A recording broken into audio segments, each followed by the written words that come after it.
He's an American businessman, investor, self-help author, and motivational speaker. He's the founder of the Rich Dad Company. He has an estimated net worth of $80 million. He's Robert Kiyosaki, and here are his top 10 rules for success. So the last thing I want to talk about debt is one of the best investments I made, because I started off with no money like most people. You know, my first investment was a little $18,000 condo in Hawaii, and I made a whopping $25 a month. I didn't make much money on that deal, but every time I did an investment, be it real estate or business, I got smarter, because experience makes you smarter. So I started with just a little $18,000 unit. I broke out my credit card. I paid the $2,000 down payment with my credit card, so it was 100% finance. Now, most experts will say you, that's stupid. You don't do that.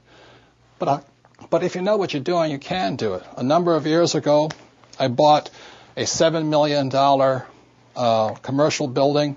I paid for it with zero down. And every month, after everything is paid for, it puts about $30,000 a month income in my pocket, or $360,000 a year for no money down. So that is the price of having a good education or a bad education. A good education is knowing the good debt versus bad debt and how debtors can win if you know what you're doing. I don't know what the heck with people think about money, but that's what I get a lot of, is kind of this, well, you know, money's not spiritual. I'm just saying it's your attitudes, you know, a person's attitude towards money. I make a lot of money, but I give a lot. You know what I mean?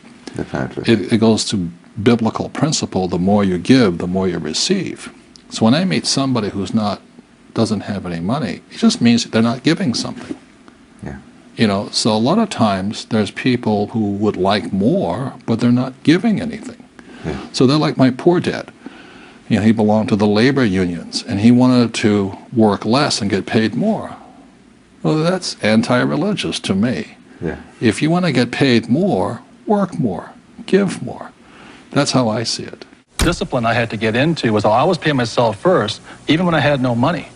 And when I have all these bill collectors calling me, I use them as inspiration. You know what I mean? Really? Oh, when they're hounding, the government's hounding you, bill collectors calling, because I've been broke, so I can understand what it feels like to be broke. When those guys are calling you, instead of shrinking and going into the shell and eating my pizza, Yeah. I use it as motivation to go out and make more money. So I use my bill collectors as motivation, and that's why I paid myself first, even though sometimes I wasn't paying. What would you pay yourself? I always bought assets. I'd buy a house, or I'd put money in the bank and things like this. But it was just a habit. Exactly what you're talking about. It's up here. It's about changing the way you think. That's what the whole book is about. That's it. Because we're our biggest asset, we're also our biggest liability. But the common wisdom, the old intelligence idea, is to diversify. And what I believe in is something else, is increase your financial IQ, your financial intelligence, and instead focus. And what focus stands for is this.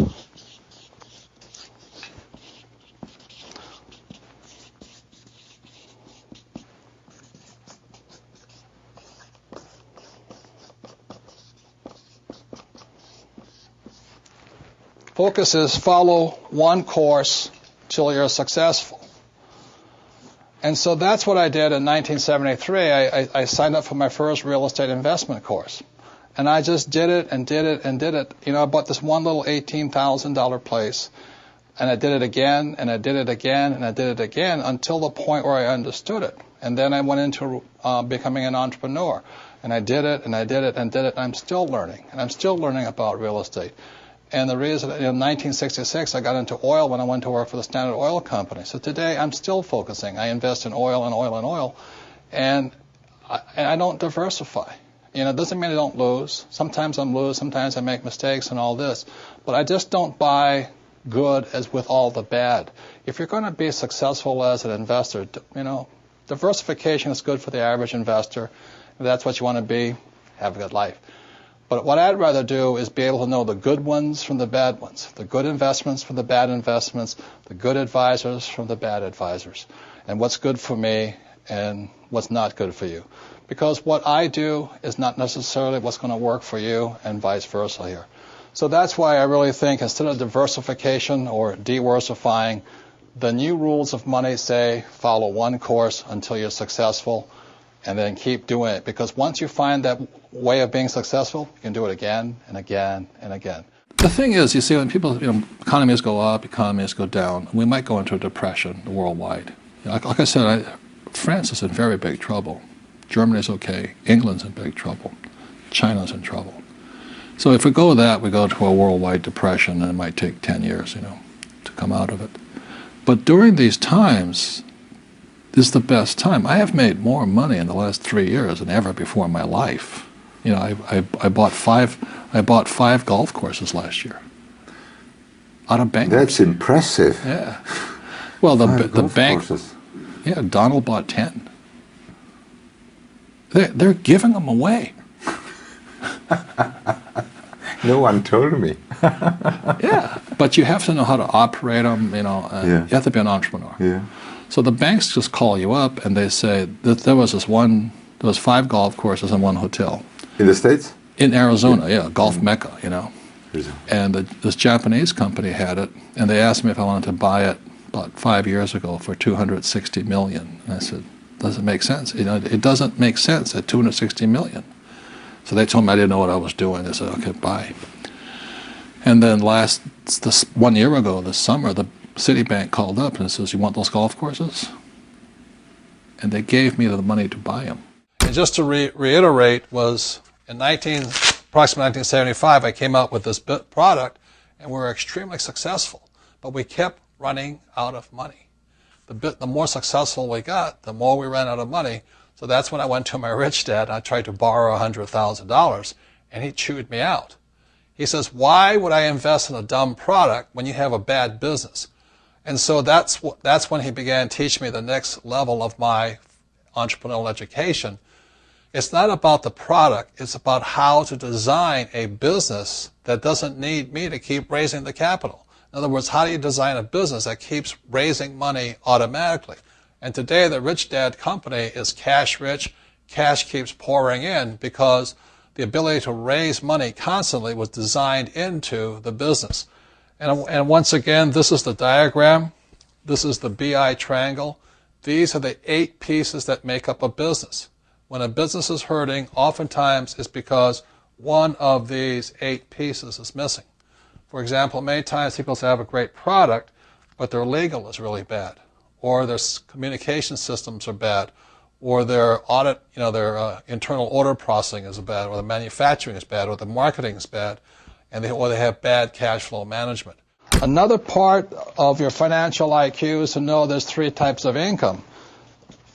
So if you're going to say work hard, most people are working hard for earned income, and that's what these guys are working for. The trouble with earned income in America, your tax rate's approximately 50%. Or as Warren Buffett says, it's a shame that his secretary pays a higher percentage in taxes than he did, although he makes billions of dollars. So when you say to a child, go to school and get a safe, secure job, you tell them to work for earned income, the worst type of income. The second type of income is portfolio income. And today, as I speak, and they're trying to change this, it's about 20%. And portfolio income is generally known as capital gains. So if I buy a stock for $10 and I sell it for $50, the $40 gain is taxed at 20%. Or if I buy a house for $100,000 and I sell it for $200,000, that's a capital gains type event. So you pay a lot of tax for that. And the third type of income, which is the best type of income, excuse me, I can't spell again, is passive income. And this is income that just comes in on a regular basis. One of the reasons I am wealthy and is able to retire at a young age is because I worked hard for passive income, not earned income. I don't flip real estate generally, not portfolio income. I don't flip stocks. I want passive income. So today, the new rules of money, it's important to understand what are you going to school to become, ES, entrepreneur or investor, and what kind of income you're working hard for, earned, portfolio, or passive. And if you know what you're doing, you can pay 0% taxes legally. And this can be done all over the world. People say, we can't do it in my country. Well, these people can't do it in any country, but in most parts of the world, governments need these people. So they're always giving tax incentives for investors and business owners who are for passive income. So those are some of the new rules of money. You've really got to know what you're working hard at, and what kind of work are you performing, what kind of income are you working hard for. Well, most successful entrepreneurs have gone bust. Right? Yeah. You know, Henry Ford, an old-time entrepreneur, he went bust 5 times. Okay, look at Steve Jobs. Yep. His own board fired him. Yep. You know, Bill Gates was taken before the Supreme Court for monopolistic practices. Right. Even my friend Donald Trump went down $1 billion. Yeah. I only went down $1 million. So the average person is so afraid of those losses, they never get ahead. Because at school they teach you if you make a mistake or if you fail, you're a failure. But that's not real life. A baby learns to walk by standing up and falling down, standing up and falling down. And our school system punishes you for making mistakes. That's why my poor dad, an academic, was so unsuccessful. He was terrified of making mistakes. The key to raising money, this is Ken McElroy's company, it's called MC Companies. Ken McElroy's business is in the business of acquiring assets. That's why his company gets richer and richer and richer. Every year he adds probably 1,000 new apartment units to his inventory. So Ken's company gets richer and richer because MC Company is designed to increase assets. Poorly designed businesses never have any assets. They have huge liabilities. And I trust that makes sense to you. So Ken McElroy's business gets stronger and stronger and stronger because every year he's increasing more assets. The Rich Dad Company gets stronger and stronger and stronger because every year we add more assets. This year we're adding franchising to our mix. We're also, Rich Brother, Rich Sister, the book has come out. We come out with the real book of real estate, etc., etc. And every one of those products every year continues to send money into our product. So that's an idea of a well-designed business. If you have a well-designed business, I don't care if it's for real estate or making, cash flow board games. If it's well-designed, investors will give money to you because this is a well-designed business. I think the big mistake is I hear so many people say it's important to save. That's ridiculous. And the reason that's ridiculous is because what happened in 1971 is crucial. In 1971, the U.S. dollar stopped being money. In 1971, the U.S. dollar became a currency. And what that meant is Richard Nixon, in 1971, the president, took us off the gold standard. That's like giving an alcoholic free rein to the bar, or it's like giving somebody who can't control their spending unlimited credit cards. So what's happening is all the savers today are losers. The problem with 1971 is that the federal government keeps printing money, so the value of your money keeps going down. So these people, I'm saving, and if you notice, as the value of the dollar goes down, prices go up. So they call this inflation. You look at in 1997, oil was about, I think, $10 a barrel. 10 years later, it's about $135 a barrel. So they say it's inflation, but really what it is the dollar's value coming down. So savers are getting wiped out today. So to keep saying to yourself and to your kids to save money, that is not the new rule. That's an old rule. So a very big problem for most people is stop using the word save and use the word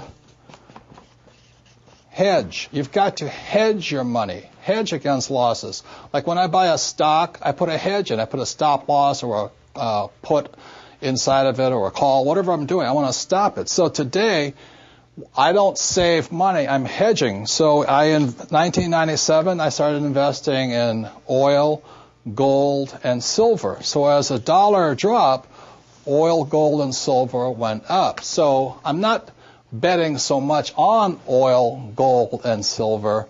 I'm betting against the U.S. dollar. And that's why this idea that you're going to tell people you need to save money, that's really, really an obsolete idea, because the idea went obsolete in 1971. The U.S. dollar in the last few years has lost almost 80% of its purchasing power. And the prediction is, because this has happened throughout history, it happened thousands of years ago with the Romans, with the Greeks, with the Germans, with the English, the Japanese, and the Chinese.